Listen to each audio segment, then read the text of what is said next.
Vamos lá. Muitos pontos, né, Arnaldo? Sim. Primeiro ele falou da história do Rafinha, né? Ah, tá, testei e tal, não sei o quê, não quis abrir como é que vai ser o jogo, mas foi um teste. Aliás, ele pôs uma mão na cara com um desânimo nessa hora da pergunta, eu não entendi por quê. Aí falou coisas boas. O Luan voltando, o Éder fazendo gol, o Igor Gomes dando passe para gol, certo? É.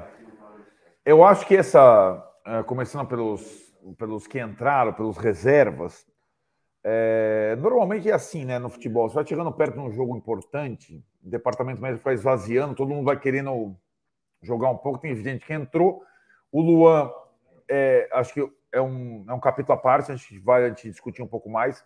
Mas, assim, o Nicão voltou a treinar, o Arboleda voltou a treinar. De repente, está quase todo mundo, não em condição, mas minimamente assim, de olho numa possível. Não é o caso, não é o caso nem do Arboleda nem do Nicão, mas eu não duvido que eles vão, por exemplo, para Córdoba e tudo mais. E a questão do Luan, eu acho que ele foi além, fez uma segunda observação, né? Uma segunda resposta, né, Tironi? E eu estava no estádio, o Luan é um jogador. Acho que faz muita falta ao time, mas é um jogador que ficou quase 3 meses parado, está muito fora de forma. Tá? Muito, muito, muito, muito. De ritmo, né Lucimeire? Então, acho que é uma questão, uma observação que ele fala assim: precisava ver como ele estava. Ele está muito aquém do Pablo em termos de. Mas muito, em termos de dinâmica. É uma coisa quase desproporcional, sabe? Entrou com 3-0 é uma coisa. A questão da opção pelo Rafinha, eu acho que ele desconversou e tentou dar uma embaralhada em todo mundo, a gente, né? Pode ser o Rafinha, pode ser o Igor Vinícius, pode ser o Reinaldo, pode ser o Wellington, pode ser 3 zagueiros, pode ser 2 zagueiros. Na verdade, né, Tironi, o time, ele falou que escalou o Rafinha por conta do Havaí e não por conta do Del Valle, né? Uhum. Mas eu acho que ele não insistiria nessa formação contra o Atlético Goianiense, contra o Flamengo, contra o Ceará, contra o Havaí, 4 adversários completamente diferentes, se ele não quisesse colocar essa formação na final contra o Del Valle, sendo que, em outro momento, estou até atropelando as suas observações, nós temos que jogar, não podemos dar a bola, nós temos que impor um ritmo, Sim, né? Foi mais ou menos o que ele falou, né? Na final. isso. Aí falou sobre. Olha, aconteceu uma coisa que ele fez pela primeira vez. Ele elogiou o Crespo, que ganhou o Elogiou o título. Crespo, falou do Crespo, é verdade. É isso mesmo. Exatamente. Aí, perguntado sobre 2022, o que que melhorou, ele falou da estrutura lá, de fisioterapia e tal, né? Falou longamente sobre isso. Passou meio raspando pela história da reeleição do Casares. A história é a Uhum. seguinte: o Casares ele conseguiu finalmente o que ele queria, que era uma reeleição, uma possibilidade de reeleição para ele mesmo, casuísmo. Ele conseguiu, tentou uma vez, não conseguiu, tentou agora nesse fim de semana, e os sócios aprovaram. Entrou na onda desse bom momento do São Paulo aí. Sorte que foi antes da final. Sorte dele, né? E o Rogério Exato. Ceni passou meio en passant, né, sobre esse tema aí. Hum. Não foi. Fez até essas questões políticas tal, e tudo mais, mas eu acho que tem uma questão assim. O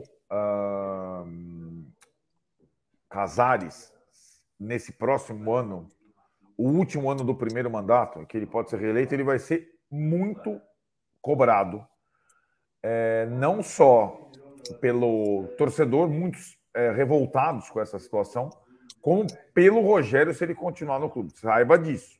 Né? Dá para entender. Né? E ele deixou meio nas entrelinhas isso. Que acerte as contas e tal.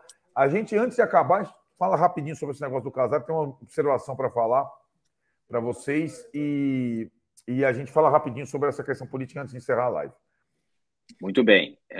Aí sobre a renovação, se ele fica ou não, eu acho que talvez agora eu Tenha entendi percebido, um tenha pouco. entendido. Eu entendi um pouco melhor, vamos dizer. Ele falou assim: não quero pensar na hipótese de perder, estou pensando só em ganhar. Isso, o que eu estava tentando dizer, eu tinha essa mesma impressão desde que ele falou pela primeira vez, eu abro mão da multa e tal. Ele não suportaria perder essa final, pessoalmente, né? Então, assim, acho que ele não quer ele não quer pensar o ano que vem. O ano que vem para ele é uma coisa com o título, aí o Tirone caiu. E é outra coisa sem o título. E acho que essa situação dele e acho que a pergunta do Ivan Bruno era.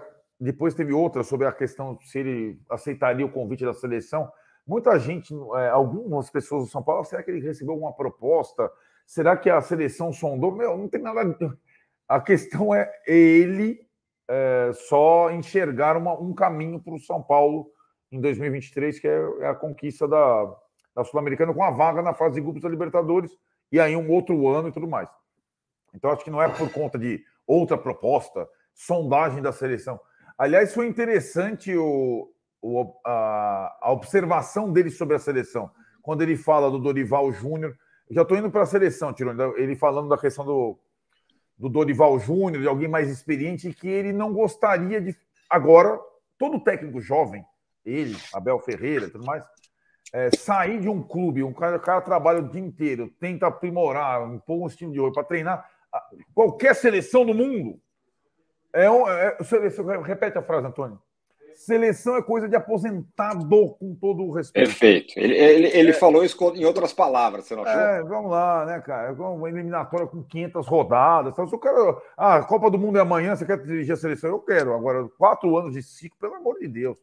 Quem tem alguma ambição de profissional não pega esse negócio, cara. Desculpa.